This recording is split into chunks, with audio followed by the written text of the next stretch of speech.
আজকে তিনজন বন্ধু বাইকে মজা করে খামু রে। আমাকে একটু দে, ওর ফাটা কাট ফাটা। আরে বন্ধু, আরে বন্ধু, তুই তো একবারে ঠিক সময় আসছো, আমরা কেবল ফাটাইতেছি। আচ্ছা, ওই হুমুন্দি এত ফকিন্নি ঠিক খাওয়ার টাইমে আসে। কিভাবে বিদেয় হরি, কিভাবে বিদেয় হরি, বুদ্ধি পারছি।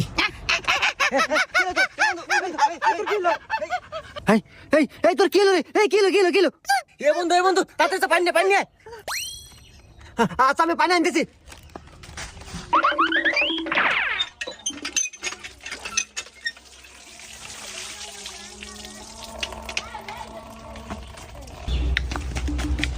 এ বন্ধু পানি।